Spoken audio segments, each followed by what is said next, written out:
All right, everybody. Thanks for being back from lunch. Next up is Chris. He's going to talk about a new approach to dynamically analyze malware on Android devices. So I don't want to waste any time, and the stage is yours, Chris. Thanks, Florian. Hello, everyone. How's everyone doing today? Yes, good. Okay, so, yay. So I know it's just after lunch, so I'll try to keep it short and sweet. I won't try and kill you by death by PowerPoint, but let's get to the point. Welcome to my talk titled Hunting Android Malware and What Florian Said. So, who am I? I am a security engineer by day at a company called Heroku. That's my handle, or whatever you can call it that. So you can find me on the interwebs or the cybers. You won't find that on any blockchains. So I'm being sarcastic, by the way. So that's what I do. I'm a computer geek at heart. I love breaking stuff. I love Android, probably for different reasons than most people. But enough about me. But firstly, thank you to SensePost, who supported me and gave me a lot of time for the initial stages of this research. So thank you to them. And then also thank you to Heroku, who has continued to support me with this research and allowed me to be here today to share this all with you. So just some thank yous there. So the outline. I was told that for every presentation you need this slide, A, just to remind you what you're going to talk about, and B, so that people can be kind of aware what they're going to get into now. So that's what we're going to look at. We're going to look at a problem, because generally research attempts to solve some sort of problem. We'll look at a question, so one question to rule them all. Yes, bad joke, but we'll get to that. Then there was some idea, a POC of sorts, results you could call it, and then of course a conclusion.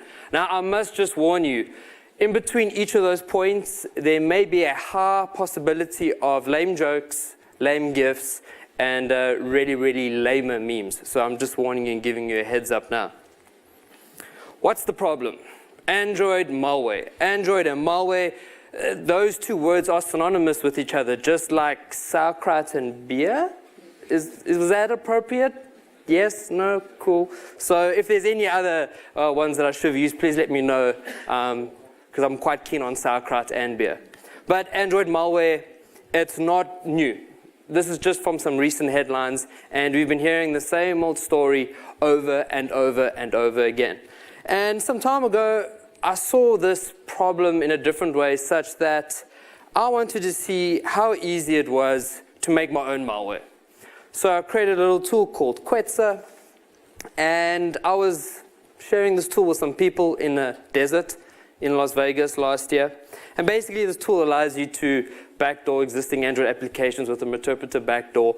And I wanted to see how easy it was to basically evade antivirus for shits and gigs.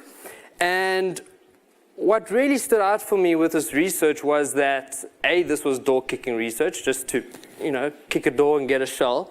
And majority of the questions that I was being asked was, hey, Chris, how do you bypass the security mechanism? How do you break out of the sandbox? How do you get root? And these were the norm for me. But during this time in Las Vegas, there was one question that got my attention, and it was slightly different to all the rest. So I was asked, Chris, how do I protect my app and myself from these kinds of attacks? And I thought, that is a really good question. I am a professional door kicker. I do not think about defense, that's not my job, which is typically the mentality in a lot of pen testing. So I kind of reacted and I said, okay, dude, we have to look at this thing statically, so that APK, that bag of bits, we have to look at that, do some grep on it, maybe some strings, who knows, maybe we'll get lucky. Then, of course, in a sandbox of sorts. So we want to look at how this thing reacts inside the ecosystem in which it is targeted for. And that question got me asking because I wasn't really happy with my answer. It was pretty much on the spot, and I was like, say something. Which then led me to look at some techniques. I wanted to entertain this question a little bit more. And a lot of these techniques here aren't necessarily specific to Android or mobile. They're tried and tested, such as your hashes and your code signatures. Nothing new. It's been around for a while, almost as old as the wheel. then in Android specifics, there's the permissions in the Android manifest, which back in the day, if you're analyzing malware, you would look at the Android manifest and look at the permissions and say, okay, that looks dodgy. But these days, if you compare the Android manifest to, say, I don't know, popular social networking apps and a malware sample, you'll struggle to tell the difference. So that technique isn't as useful as it used to be. Then, of course, there's reputation. So, for example, Bob comes up to me and Bob says, hey, Chris, I installed this free Torch app on my phone. Okay? But every time I use it, my mobile data really skyrockets, and it keeps on making this noise. And that noise was supposed to be the screenshot noise, FYI. So I would have stopped Bob already at free and at Torch app, because as you know, if it's for free, you are the product.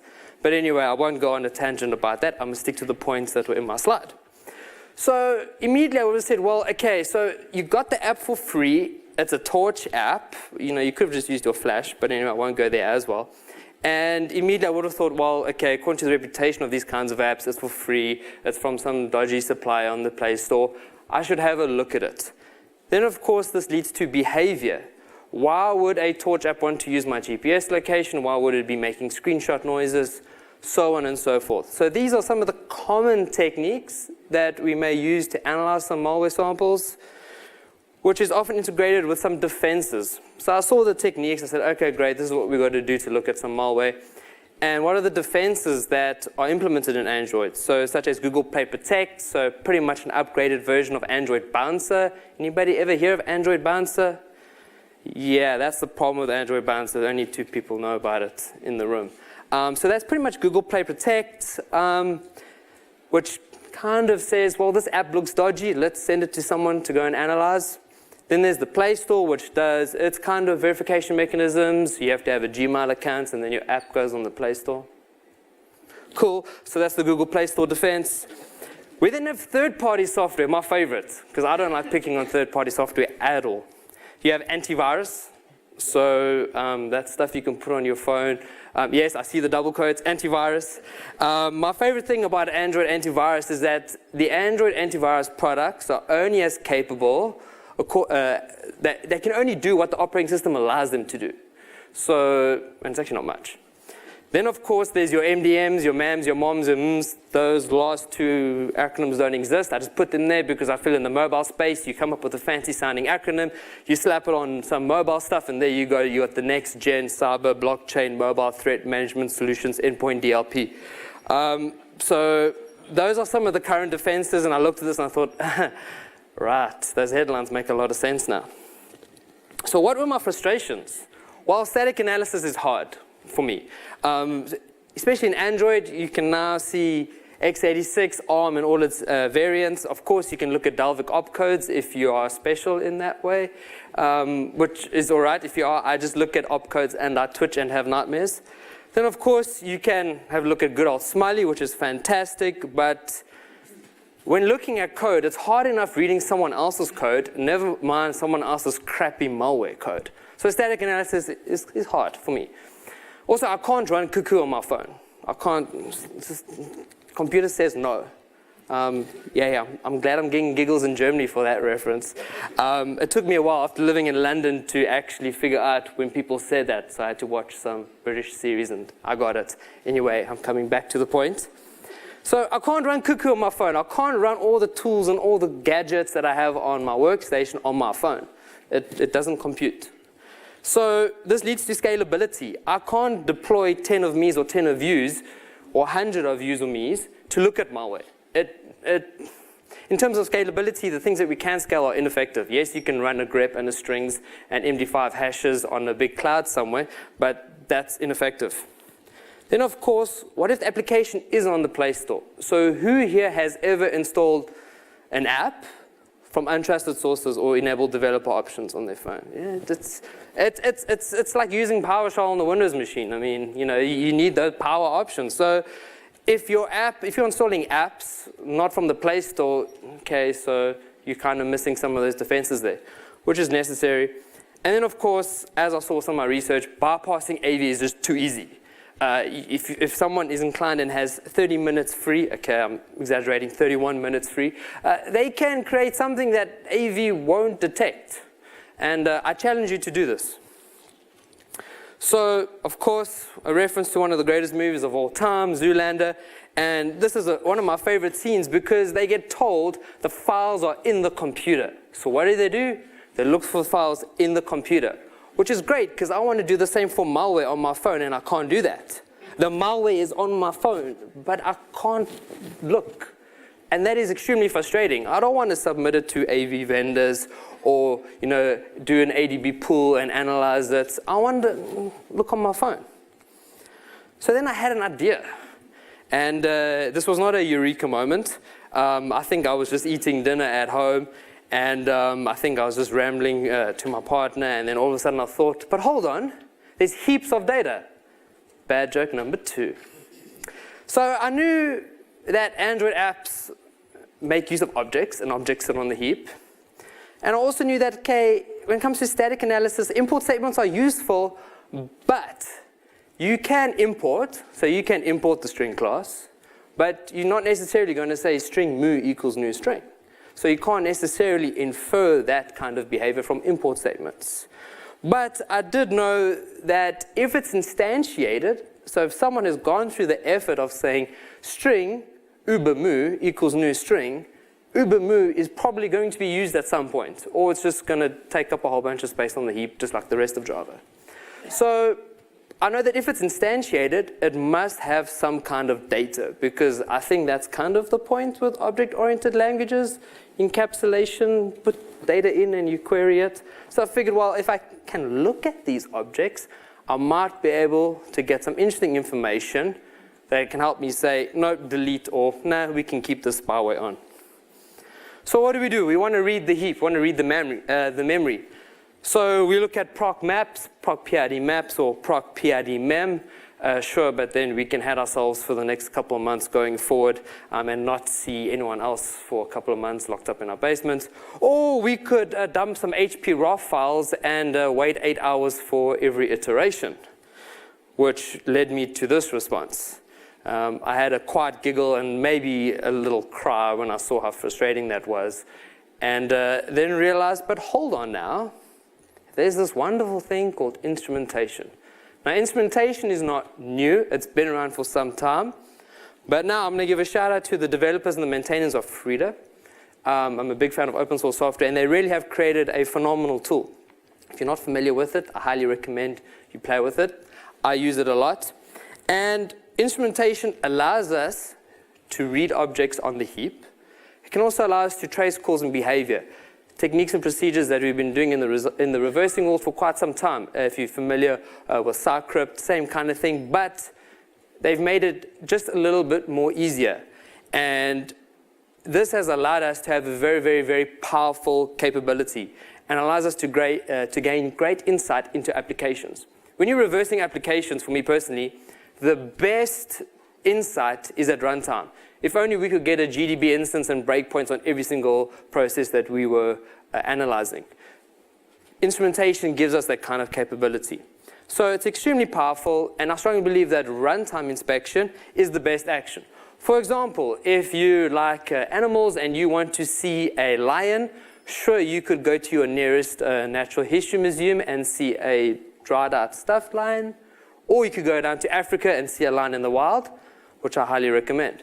So I think the one in the wild is slightly better runtime action there. So I had this idea of instrumentation, and I thought, wouldn't it be cool if at runtime, so while this app is running, if I could see which objects are instantiated and what are the values for these objects. And I wanted to know this because this would give me an idea as to what an application or process is doing and how. Two very pertinent points when it comes to analyzing something dodgy.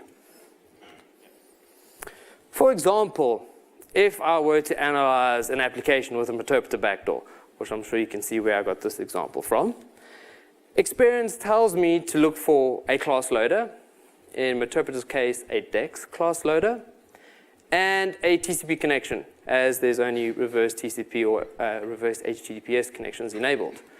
Which tells me if I can see something about DEX class loaders or TCP connections, this will tell me that the application is injecting code at runtime and it is communicating remotely. Very, very simple example, very effective when you're looking at an application, because if you can get this information about an application, you can start looking at some interesting points to help you. So, I don't like to bore everyone with slides, so we're going to look at some demos. And our first demo is a simple malware infection. So what I have done here is I've just backdoored the latest Twitter application for Android. This is the phone on the right. It's a Nexus 5, old one. I'm going to show you the research that it does work on older devices and newer ones as well. But yeah, we've backdoored the latest Twitter application. This is running on the device. And by the way, if you're wondering what I'm using to emulate that, well, not emulating, but to share the screen, it's an app called Visor. It's really great if you need something like that.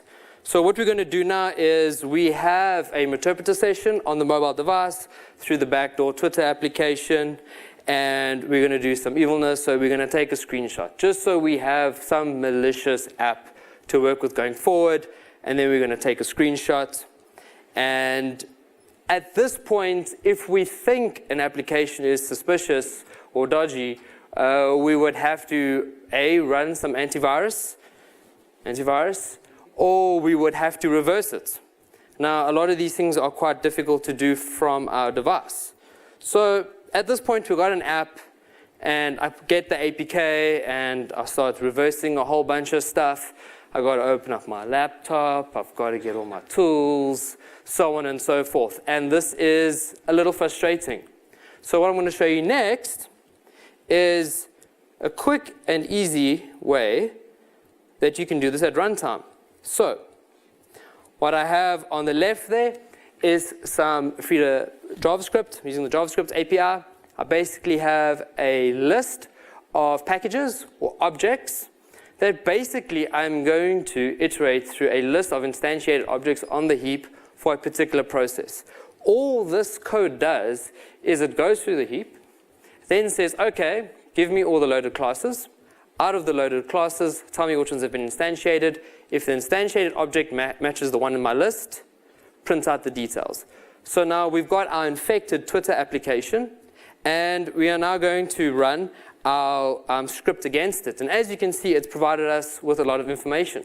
So at this point, we can see that this Twitter application has established a whole bunch of remote connections to a whole bunch of hosts. So you can see video.twimg.com to port 443, local host, port 58855. Then if you look somewhere in the middle, there is a TCP connection to a 192.168 address on port quad 4. That's our interpreter session. Then at the bottom, which is the very interesting ones, is that this app, the Twitter app, at this point in time has two instantiated objects of DEX class loader, which means that at this point, why is this app that I have on my phone dynamically injecting functionality from existing JARs and APKs at runtime? And that is our interpreter backdoor, actually. If we were to run it against a legitimate app, you wouldn't see this kind of behavior. So this is what we can do at runtime. It's quite easy, it's quite effective, and you can simply run it using Frida. So at this point, we can also see how this works with other apps. So I ran this against the YouTube app. I don't know if anyone can see anything interesting, particularly over here. I don't know how I feel about apps that invoke JARs or APKs that are called ADS, 877284444. So at that point in time when I ran that script, the YouTube app, of course, was talking to some remote hosts, but it was also at runtime invoking some functionality from a jar called ads12 blah blah blah .jar. So you can run it against any Android process. But I've showed you some stuff that you could probably infer with static analysis. But there are some scenarios where you won't be able to see certain information. And this is where static analysis won't show you information for class loaders, especially Dalvik, Dex, or ART. Why? If you're familiar with DL injection, Windows platform, you take your DL, bag of bits, you shove it into a process. Now, if you're doing static analysis, you can only gain access to the APK. If that app is making use of a Dex class loader and it loads up that functionality, you're not going to see that functionality in the original APK. You have to get access to the other Java APK. Now, if it's a piece of malware that is installed on a device, and if that malware remotely downloads that Java APK in its sandbox, how are you going to get it if you don't have a rooted device? So in order for you to successfully analyze that entire piece of malware, you have to gain access to these other JAWS or APKs, which is not always the case. Now there's also this pesky package, java.lang, and why it's important in malware is because if you're going to run any shell commands on an Android device, you're going to run runtime.exec and then bin sh if you want a shell.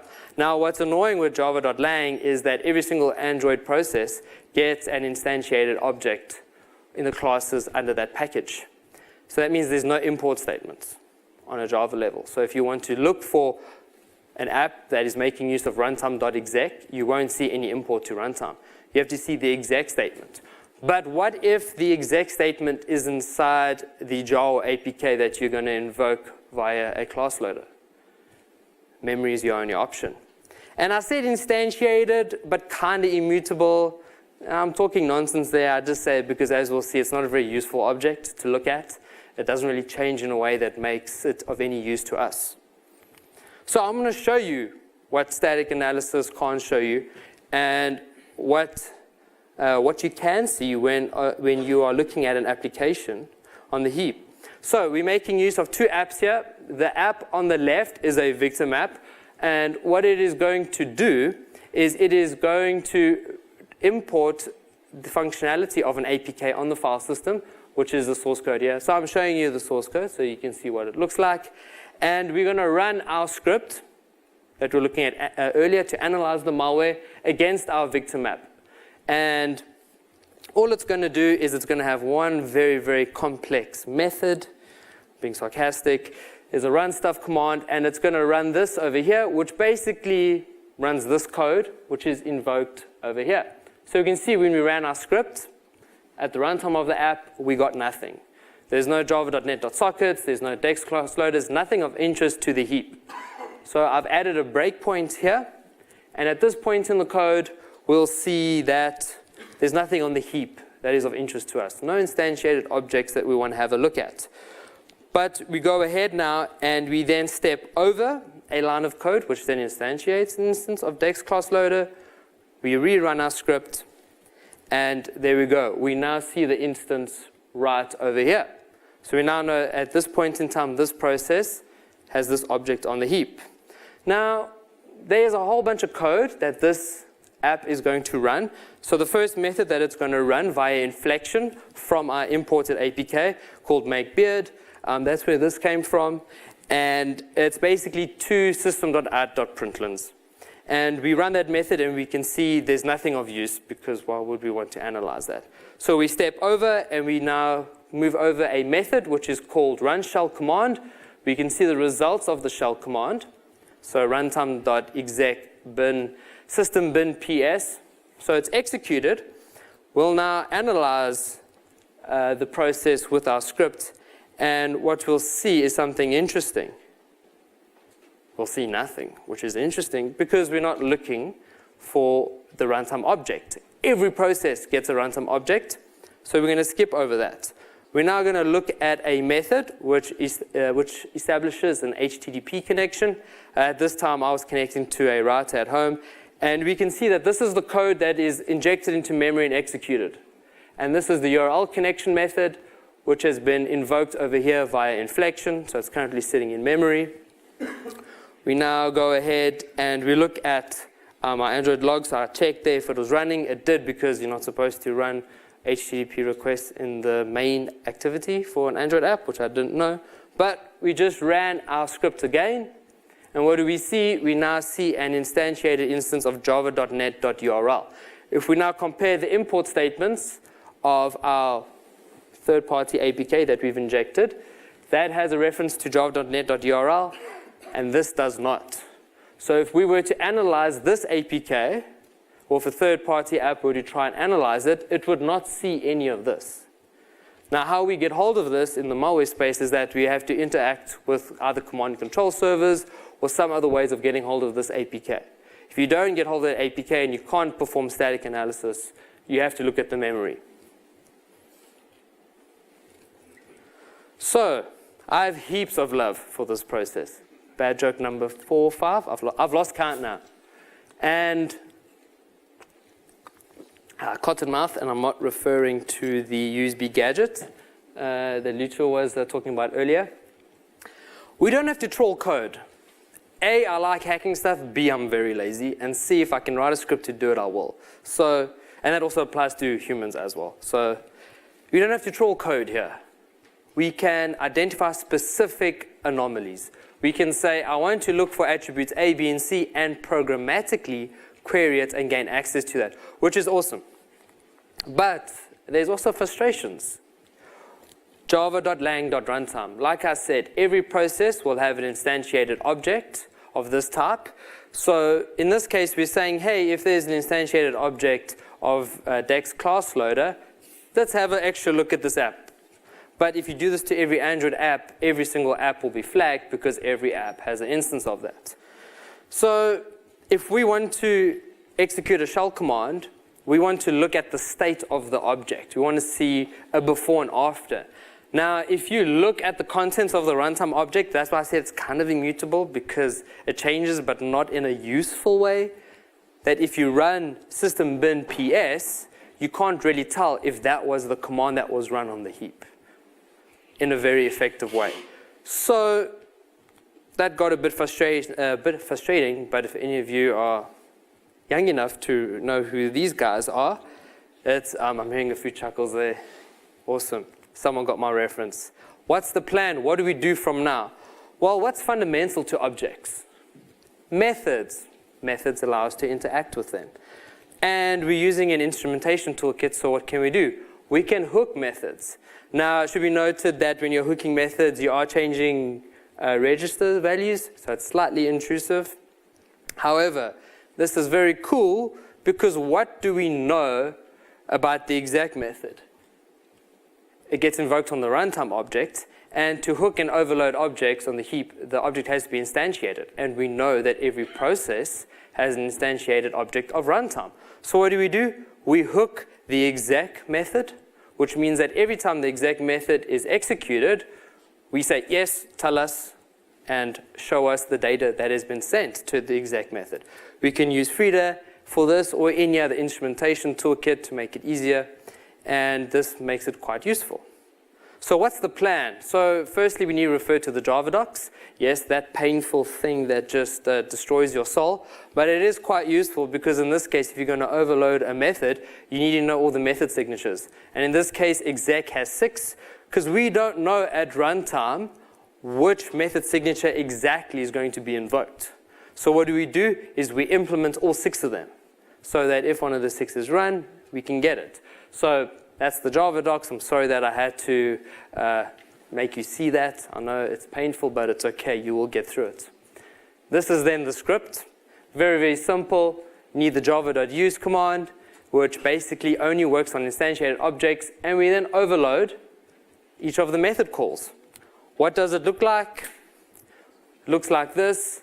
I apologize for the title. Well, actually, I don't. I was in Texas when I did this video, so hence the title. So we are going to look at our victim app as well, because remember, we were running shell commands, and we couldn't see anything interesting. So we're going to use this script now on our victim app and see, well, we dynamically invoke this code, but there's no way to see it. So we're now going to try our script. We're going to attach it onto the process, which is essentially ptrace. And if you are doing this, make sure that Android Studio is using a different debugger, not ptrace. Otherwise it will crash, FYI. So back to the point, we're now going to use load classes again. And when we run the shell command, run shell command method, we want to see what it is sending to the method and if it actually is being called at all. So we can see that's the code that's currently sitting in memory through our victim app. We run it, and that's what we get over here. We can see that exec was called on the runtime object allocated to that process, and we can see that system bin ps was the command that was sent. So if you're looking at this app, you could wonder, why is this app executing A shell commands, and B, why is it running the ps command? So now that we know that our script can successfully work and we can see the output that's now working over here, we can go forth and actually analyze some more stuff. And of course, I'm not talking about our Twitter application that has been backdoored. So we want to see if we're looking at this application. Remember, we have an interpreter session on this application. We've done a screenshot. So let's attach our script, which we've done over here, and we're going to get a session onto this and see what happens. So we've attached our script, and yeah, clear CLS, Control-L, try all the commands we want to clear terminal. Once we have a session, we're now going to run some shell commands, such as ls, and we can see we get nothing in the bottom right. We run a pwd command, and we can see that we're in the Twitter sandbox for the application, but we get no output. So let's now drop down to an interactive shell, and what did we get over here? We can see that exec was called by the process, and there was the parameter sh-csh with an additional parameter of data.com.twitter.android.files. Now, if anybody's familiar with reverse shells and interactive shells, sh-csh should be of interest to you. So we can see that when we ran some more commands in our Android shell, they didn't come up now, as we can see over here. That's due to the sh-csh. It's got its own pipe. So we're not going to see that that's not being run by runtime.getExec. But if we kill that shell and create another one, we will see the call to exec again. So a nice and simple and effective way to go ahead and see what these things do. So if we just take a quick snapshot and have a look at what we have right now, we have the ability to analyze objects on the heap. We can hook methods for certain objects on the heap. We can perform this at runtime on a device. We can see more than static analysis, which I have hopefully demonstrated to you. And we can perform this from a workstation. So that's another point that we're going to get to. But we can do all of this. So what about a solution? So I'm now going to introduce you to the SafetyNet attestation API. Has anybody heard of this API? Please put your hand up. Okay, cool. So slightly better than Android Bouncer. But can anybody tell me how long the attestation API has been around for? 2 years. Your answer is as good as mine. I don't know. It's been around for quite some time. And basically what it allows you to do is to programmatically query the environment in which your app is installed on. Basically what it means is, tell me if my app is installed on a rooted device. Tell me if my app is on supported hardware. Basically, that's what it does. Very useful, very powerful. And architecturally, what it looks like is that it's a client-server model. So the attestation API lives inside the Google Play services, which is a system privileged application. So it can do a few more things than normal apps can't. And then there's some back-end, very Firebase, Google Cloud Messenger stuff happening in the background if you want some analytics. What I suggest is that we bundle in an additional API over here, so that not only can we query the context of the device, but maybe we can implement something to query additional applications on the device. So I'm going to introduce to you a solution /library/API/ very ugly hacky code that I've written. And of course, these days everything needs a label, so I called it AteCake.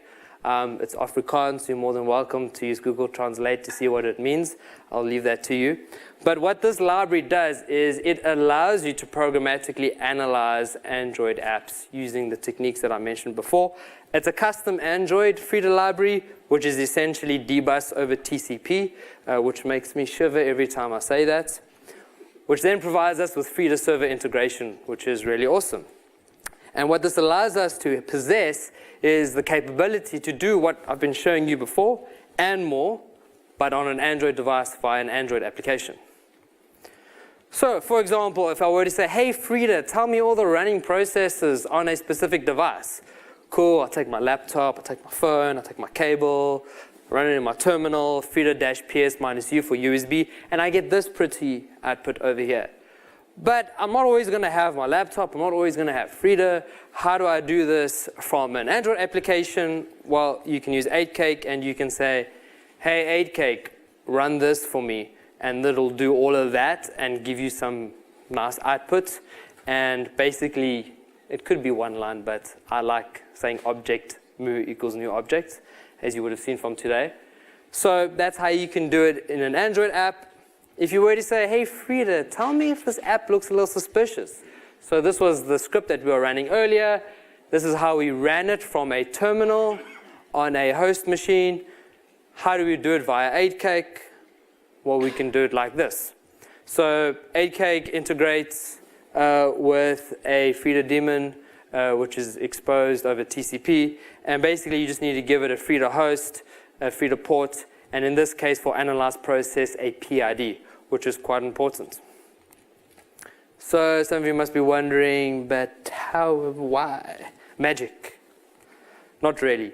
So why did I do it firstly? Well, there was no Android Frida library out there, so I wanted to use Frida because it was just really easy to actually access things that were previously quite difficult. Like I said, I didn't want to deal with C++ code, and I didn't want to deal with proc maps or mem or HP raw files, so Frida could get the point across quite quickly. I wanted a client-server model to align as much as possible with the existing attestation and Google Play Services API, and of course I didn't want pain.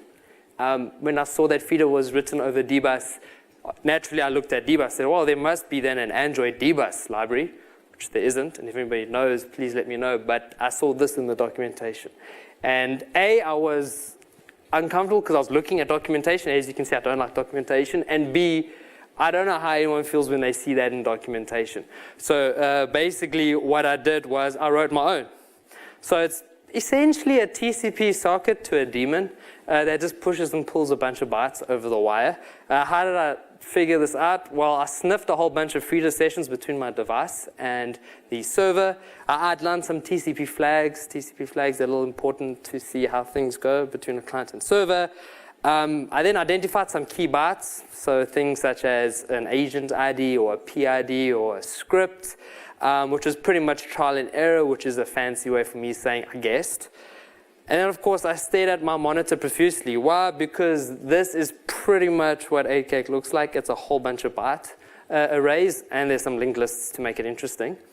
But pretty much you wash, rinse, repeat this, and that's how AteCakes. So this is the original Python POC. Someone told me that if you're going to talk about research, might help if you add a little bit of a story. So my story is I did it in Python first. That's what it looked like. And when it actually worked, so from the pcaps, just copied out the hex values and threw it into a Python array, it actually worked, which kind of surprised me, and I don't know why. So that's what it looked like in the beginning. And of course, I'm going to show you a demo of it. So right now, there is no workstation except our interpreter session. We are working with our device, which has an infected Twitter application. Now I'm on the device, and please do not judge me for my Android UI skills. That's why I am a security person and not a developer. So you can run system processes, which is the Frida PS. So this is from the app. So this is AteCake utils dot whatever I name that method. I'll have to look at the documentation for that. And then, of course, you can add a PID. Now, in this case, the UI has gone a bit weird, but the PID for the Twitter app is that. I give it a refresh, and I say hunt malware. from the application. And what we have back is that output that looks slightly similar to what we had when we ran Frida from our workstation. So what the Android app is doing, it's using the AteCake library, which then goes ahead and runs all our Frida awesomeness, which essentially allows us to look at the heap and then give it back in a big ugly string like that. So this is the raw API output. If this were to hypothetically be used for something, you would say, well, alert, alert, like a little snitch kind of thing. The app that you just looked at, it's communicating to these IPs which are blacklisted, and also it's downloading stuff off the internet and running that code on your device, by the way, just in case you didn't know. So that's how I foresee it being used in some way, if it is ever being used. So that's how AteCake works. It's a library, it's an Android library. You can get it on GitHub. I just need to press that publish button. If there are some delays, I will tweet about it or put it up. I just need to find a reliable internet connection. Someone is messing around on the wireless. I don't know who you are, but I will find you. Then there will be some blog posts explaining the process behind it, all the Frida scripts as well, if you want to have a look. And then, of course, the videos with that shortened URL, which is safe. It should take you to my YouTube channel. But then again, it has been shortened, so I don't know. FYI. So that's where you can get some of the information. Of course, shortcomings. I mean, it's 2018, and we're still trying to get basic security right, not just in mobile. I think especially in mobile. So if something like this were to be implemented internally to the operating system, because that's the idea. So if Android went ahead and said, well, let's build this into the operating system, and if they were to expose it as a third-party app, yeah, who's not going to abuse that? It's the first thing I would go for. So there is an increased attack surface. That's why companies pay a lot of clever people to figure that problem out. So those are some of the shortcomings. Where I might see it maybe working quite nicely is an internal API that's not necessarily exposed. Because, hey, who wants to expose stuff that allows access to the heap? In this case, we've limited to reading only. So, yeah. Which leads to, the stuff's all a journey, I think. These look actually awfully similar to the mountains here in Heidelberg, but it's not. I think AteCake is a step in the right direction. I think our current techniques and defenses aren't working as we speak. And this might be one way that might add some value. Because there's no silver bullets. We want defense in depth. We want multiple controls. And I think if we just add a few more capabilities like this, it might add some value. And at the end of the day, I think the Android operating system is its own worst enemy, and it is its best ally to protect itself. I think it needs to implement more built-in security mechanisms to help protect itself, because I don't think you can rely on third-party applications to protect you. Because remember, if you give a third-party application permission to monitor your VPN connections or to protect your network connections, what else are you allowing it to do? So those are the kinds of questions that we need to ask ourselves. And I think we may have some time for some questions.